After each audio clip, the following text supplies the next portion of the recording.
Our story takes place not during a great war or an oncoming calamity, but a moment between. The great evils are sealed away, and the heroes of legend are not yet needed. But that isn't to say that peaceful times aren't without adventure. Every thread of the tapestry is important, no matter the placement.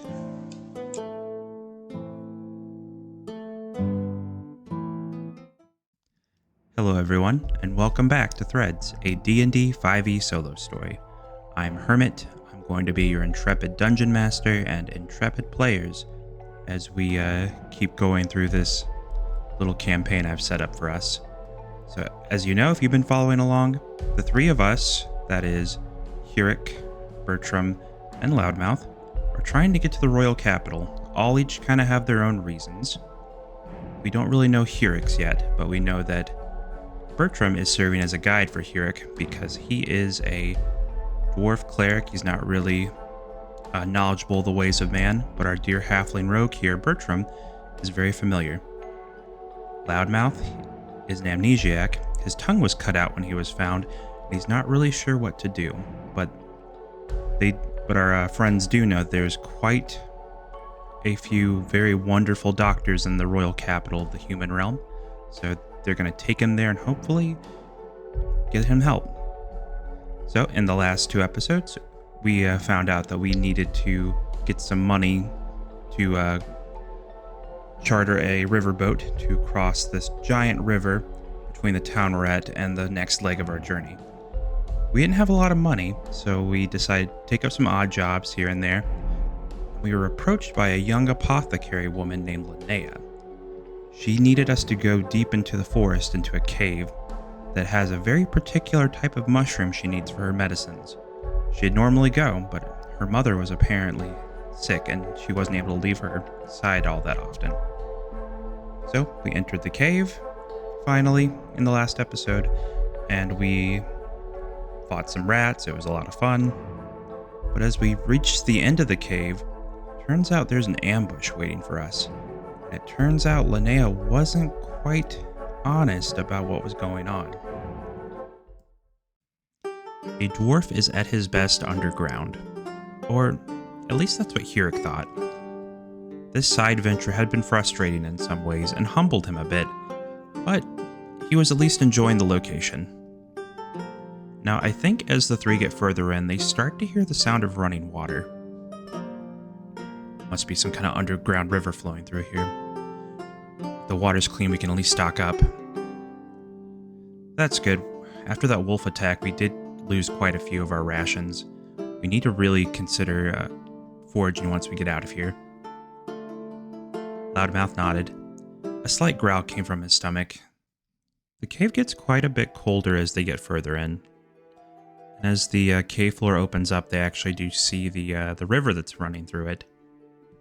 The water looks rather clear. They'll have to inspect it a bit closer after they find the mushrooms. If there's mushrooms. They don't know there's not any, but we do. We know there's not any.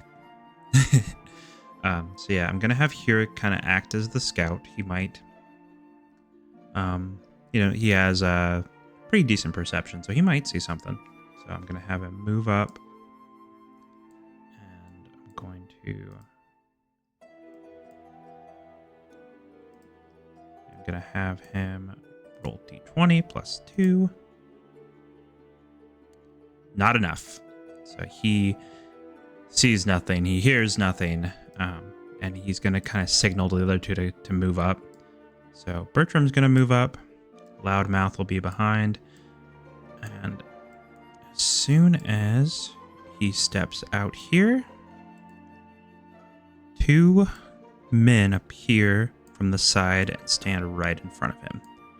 This one right here, he has a blade drawn.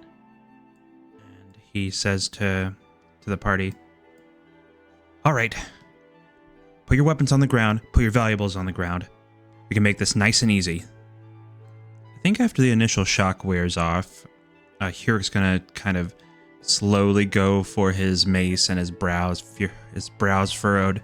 But I think Bertram's gonna step up and kind of try to defuse the situation here. So Gentlemen, I respect what you're doing, but I think you're about to make a really big mistake. So I think he's going to try to intimidate the two of them. So this one right here, he'll look at Bertram. His blade's still pointed at the dwarf, but he'll look at Bertram. What do you mean? How's our lives in danger? It looks like we have the advantage here. That dwarf you're pointing your blade at is a brother of the Forge. If you know anything about that, you know that his people consider his life to be much more valuable than yours, mine, everyone here. So he's going to try to intimidate them. He's going to roll a d20 plus 2. That's a 10. Doesn't quite cut it, but what it does do is that it makes a third person who was hiding out step up. The man that walks out from behind those rocks, he has a grin on his face. He looks rather confident compared to the other two, more put together. On his left arm, they notice that it's bandaged up, and the wound seems kind of serious, but aside from that, he looks like he's kind of controlling the whole board right now. A brother of the Forge all the way out here. I didn't think your kind came down the mountain all that often. But I think that's rather interesting. I think you and I are looking for the same thing. Hirruk's eyes narrow a bit, and he's now very suspicious and very interested in this man. What are you talking about? Speak. The man in the back, he laughs a little bit. Should we not at least introduce ourselves? I mean, the three of you were so rudely bounding into my home. So I think you at least owe me that. His hand his one uninjured hand goes down to the blade at his side. I think Bertram will step up. And, of course, I'm Bertram. Our dwarf friend here is Hirruk. And,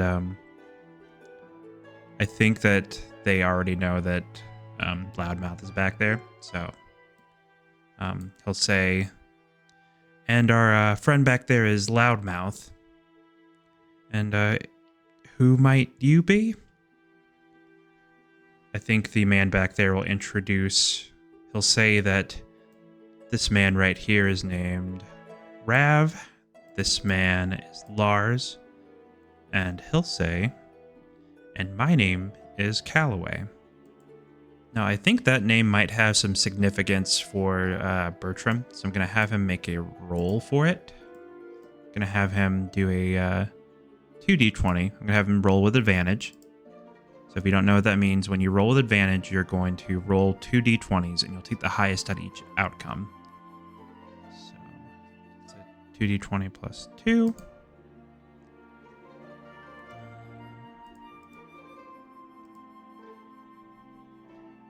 Yeah, so he got a nat 20, so he knows exactly who this guy is. That is Cutthroat Calloway. He is a rather well-known mercenary and thief in the human realms. He was rumored to be dead. So I think Bertram will take a step back in kind of shock. And yeah, you're Cutthroat Calloway. I heard you were... And his voice kind of trails off. Well, let's just say I really wish I was dead. I think with that, he's going to pull off the bandages wrapped around his arms. And there's a very intricate scar pattern. I'm gonna have Hirruk make a medicine roll to see what kind of injury that is. So Hirruk's medicine is a +4.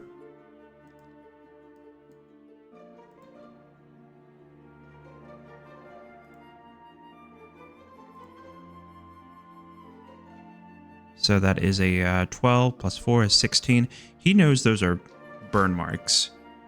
And rather curiously about those burn marks, in that low light of the cave, they appear to be glowing slightly, as if they were heated metal in a forge. I think he automatically knows what that is. You took it, didn't you? He grips, he's going to grip his mace and hold it up. And I think I think Calloway is going to hold his hands up. Whoa, friend, I didn't take it. I can promise you that. I'm going to have Hirruk roll an insight against that. He's trying to keep his head the best he can, but whatever he thinks this man may have stole from him is very important. So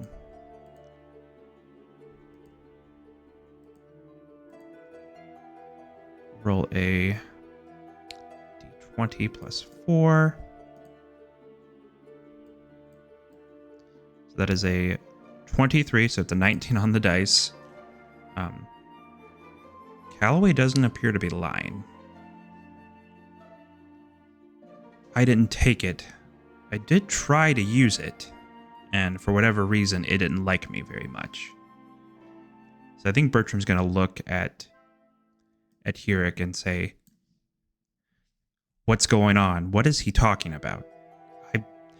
I didn't really pry into why you wanted me to come along, but apparently there's something going on. So I think with that, the dwarf is going to sigh. The first blade. I'll have Bertram make a history roll to see if he knows the significance of the first blade. So that is a d20 plus a 1. So that'll be a 17 plus 1 is 18. So I think that he is aware enough that he knows the dwarves have a collection of items that they believe were forged by their deity, the Forge Father. He was a dwarf that ascended to godhood, apparently, because the things that he made were so immaculate, so perfect, it was as if the gods craft them himself. So he rose to divinity and became one. So if the first blade, if Calloway had it at one point, that means it was stolen. And so I think that Bertram's kind of connecting all of these dots in his head. Hirruk, are we going after a stolen item? I don't think Hirruk answers at this point. He's more focused on Calloway. And I think he's just so frustrated at this point. Enough of your words, human. If you don't have it, who does? I don't have to tell you anything. Calloway grins and he crosses his arms. Thanks to Linnea, I know exactly where you're going. The royal capital. And I know exactly who has that blade. So now I have a heading, and there's no reason to keep the three of you alive anymore. He draws his blade and points it right at Hirruk. Hope you're ready to meet that Forge Father of yours.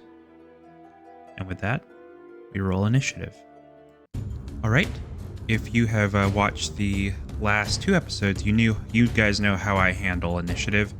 In groups like this, I'll just have one person from the hero's party with the highest initiative roll, so that's Bertram, and we'll go against the person with the highest initiative on the other side roll, and that'll be Calloway in this instance.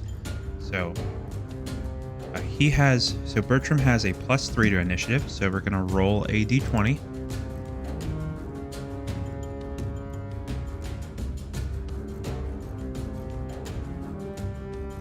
So it's a 18 on the die, so that is a 21. They're gonna have to roll pretty high.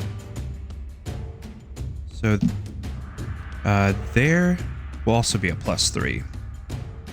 So Calloway is also gonna have a +3 to this, so let's hope. Yeah, so we still go first. They got a 17 on the die.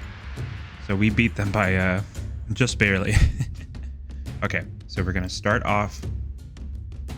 We'll go with Bertram, Loudmouth, and then Hirruk. So Bertram is going to take the disengage action. Or no, he'll take the disengage as a bonus action. So what that means is that he can spend a bonus action because he has cunning action. So he can do a couple things as a bonus action that you would normally not be able to. One of them being disengage. He's going to disengage. That means he can leave his opponent's space without triggering opportunity attack. So go 5, 10, 15, 20. And then he's going to try to attack Lars up there. Lars is the one with the red hair. I believe I said that's who that was. I'm going to try to make an attack with his short bow. So that's going to be a +5 to hit.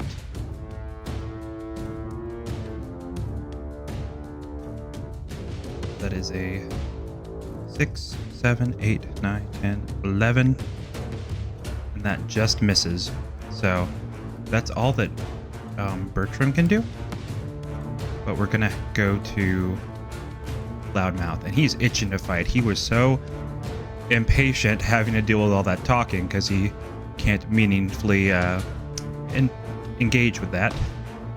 So 5, 10, 15, 20. He's going to try to attack Lars again. Now, if you guys remember, Loudmouth still has that magic sword. Well, it was a temporary magic sword enchant that he got from Hirruk, the Blessing of the Forge. So his sword right now still counts as a magic sword.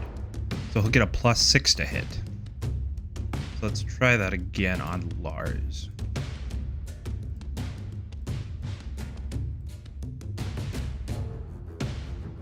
Eight, 9, 10, 11, 12, 13, 14. That hits. So that'll be a 1d8 +5 plus the additional 1 for it being a magical weapon. So d8. So he got max damage. So with the +6, that is going to just take him out automatically. So Lars is down. I think that the Loudmouth kind of just barrels through and just cuts him down in one fell swoop, and he's down. So move Lars, and I think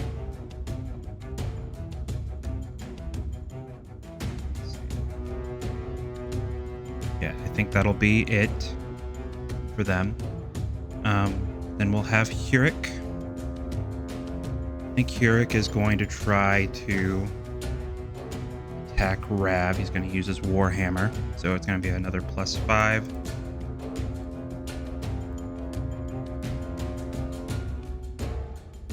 Yeah, that hits. It's a 16 +5 is 21, so that hits. And it'll be a 1d8 +3.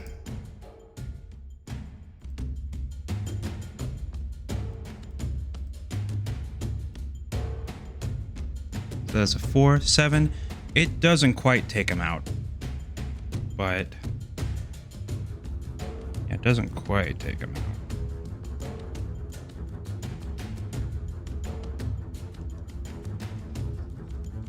But it almost does.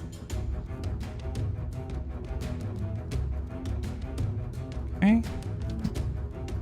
So we'll have Calloway go next.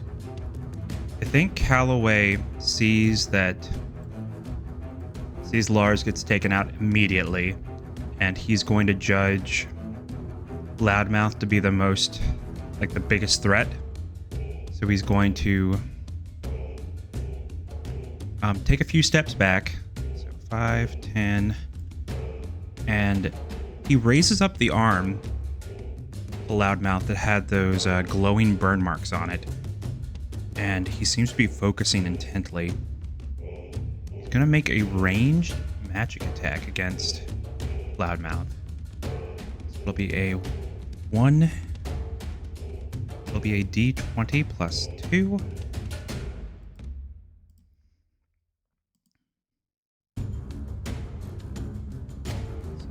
That is going to be a 11, and that's not enough to hit.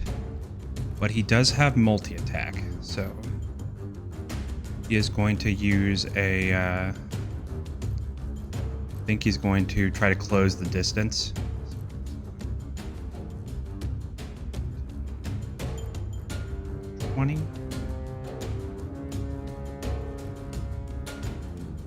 Yeah.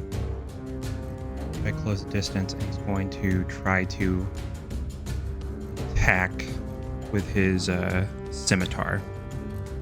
So he's going to roll. It's going to be a plus 5 to hit.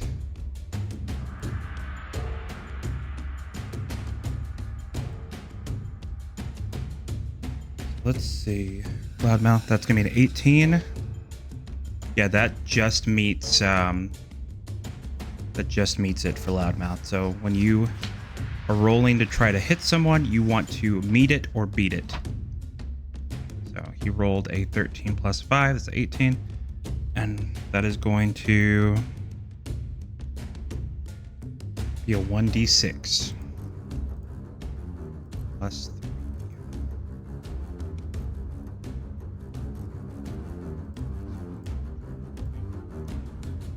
Okay, that is an 8.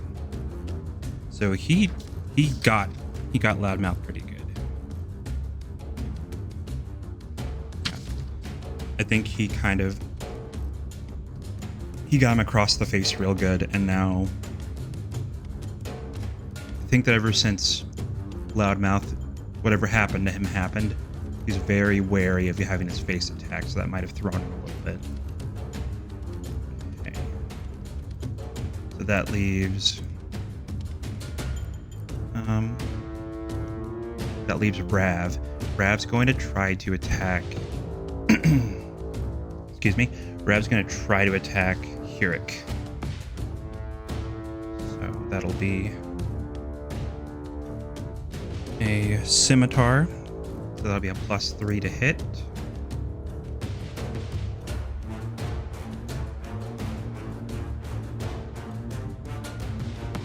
That will be a 15. So that doesn't hit it either. Hirruk has an 18 armor class, so I think that the sword just kind of bounces off his armor. So yeah, we're gonna be at the top of the round now. I think that our dear friend Bertram is going to try another ranged attack. His short bow. It's gonna be on Rav.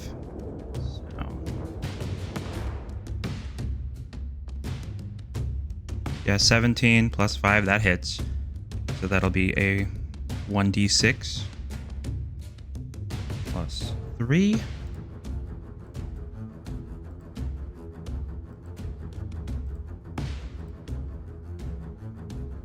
So that is a 4. That is enough to take him out. So Rav is gone now too.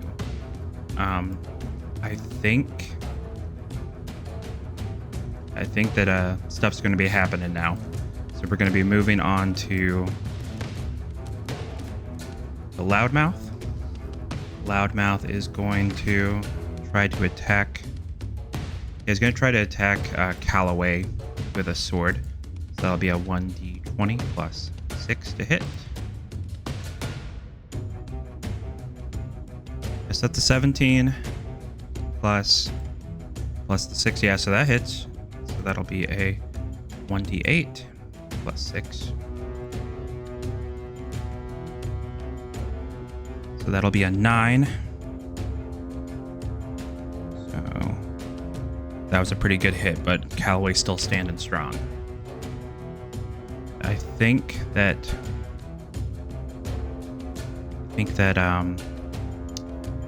it'll be Hirruk's turn, so he's going to go around him to get flanking. He's going to get flanking on him. So what that means, I think I've explained it before, but I'll always explain it in case this is your first foray. To get flanking on someone, you need to have two of your characters on like sides like this, kind of with one in the middle, with the enemy in the middle, like that. So when you're like that, you can get advantage on your attack rolls. So we will roll up 2, and that'll be a +5 to hit. So let's see what happens. So that's go the 14. The 14. Yeah, the 14 +5. So that will hit. And it'll do a 1d8 +3 to Calloway.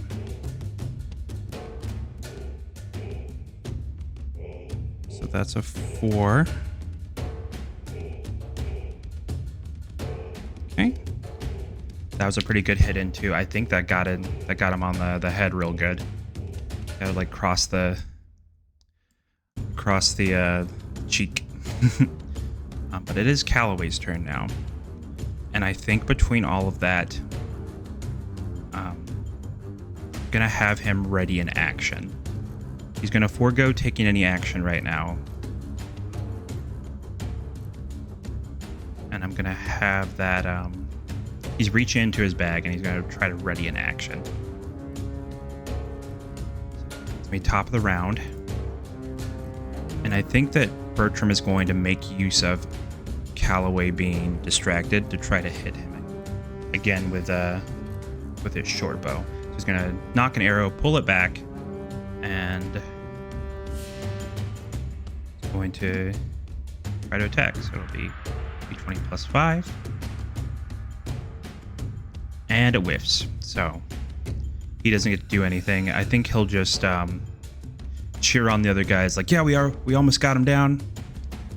And it'll be Loudmouth's turn. So I think with that, it'll be another longsword attack. So +6 to hit. Yeah, so 19 +6, that hits. And it'll be another 1d8 +6. That'll be a 7. That'll be a 7 +6.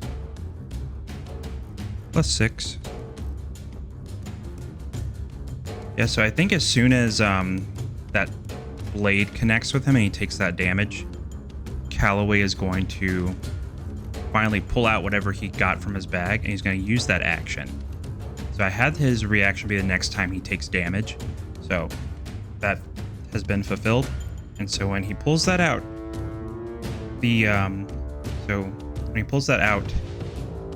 Loudmouth, and I think Hirruk will see that he has a scroll.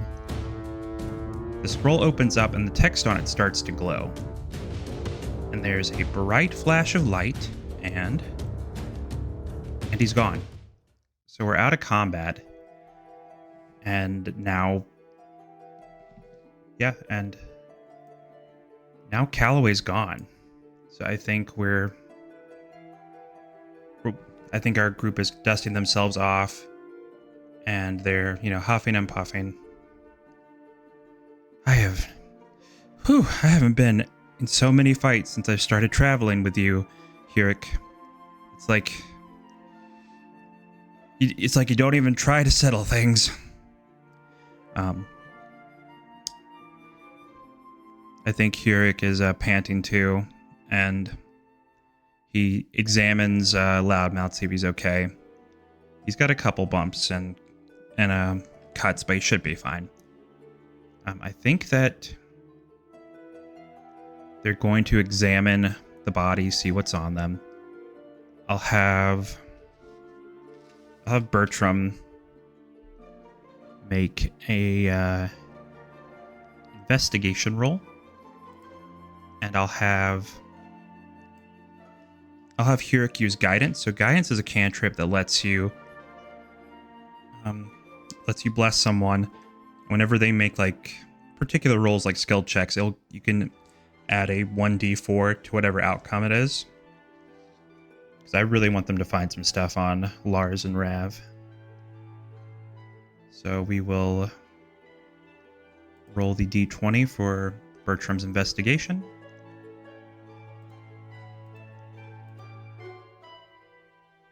That's a 3. We'll add the d4 from guidance. So that's a 4. That's a 7. So I think the most, like, we don't find any big money or anything. I think we find a couple of, like, maybe there's a ration or 2. Enough that they'll, be fed tonight. And I think as they're looking around and kind of poking and prodding at the bodies, they start hearing a slight moan coming from deeper within. The group looks up to see a woman kind of wandering out of the darkness. She looks very dirty and disheveled, and it appears like she just removed some sort of bonds. Her wrists looked very raw and worn through, like she'd been tied up or restrained for a while. Hello? Are they gone? Who are you? And she kind of wanders towards the 3. Did you... She then looks at Lars and Rav on the ground. You saved me? Oh, thank you so much. My daughter will be so worried. How long have I been gone? And I think that Bertram and Hirruk will look at each other, and I think Bertram may have felt a tad bad about suspecting Linnea so much now. Dear lady, is your daughter's name Linnea by any chance? Her eyes light up. Oh, yes. Have you met her? Did she send you? In a way, she led us to believe that we were going to be helping her gather mushrooms for her shop, and said that you were sick. I think now that Linnea's mother, her tears start streaming down her face. Please don't be mad at her. They threatened her. They threatened me. That horrible man, that Calloway man, he was using her to try to get some money together, and she's a beautiful young woman, so what kind of venture wouldn't turn her down, I suppose? Is she all right? I think Hirruk will nod. Aye, ma'am, she's fine. She seemed rather worried about you. But I think, if you will allow us, please let us escort you back to town. And I think that Loudmouth will nod. He likes this idea too. So yeah, I think with that, we're gonna end it off here. We got quite a bit done. We saved Linnea's mother. We found out about a very interesting item, the first blade. If you watched my artifact video, you know what it is. So if you're curious about that, please check out my artifact video. But yeah, we can finally head back into town. Maybe Linnea wasn't lying about the being able to help us cross the river, but who knows? So yeah, thank you for watching. Sorry, it's been kind of crazy lately. Christmas and everything is very much making it hard to upload as often as I'd like. But please, I hope you guys enjoy the rest of your day. And please follow me on X. Please like and subscribe. And may all your adventures, whether shared or solo, be epic.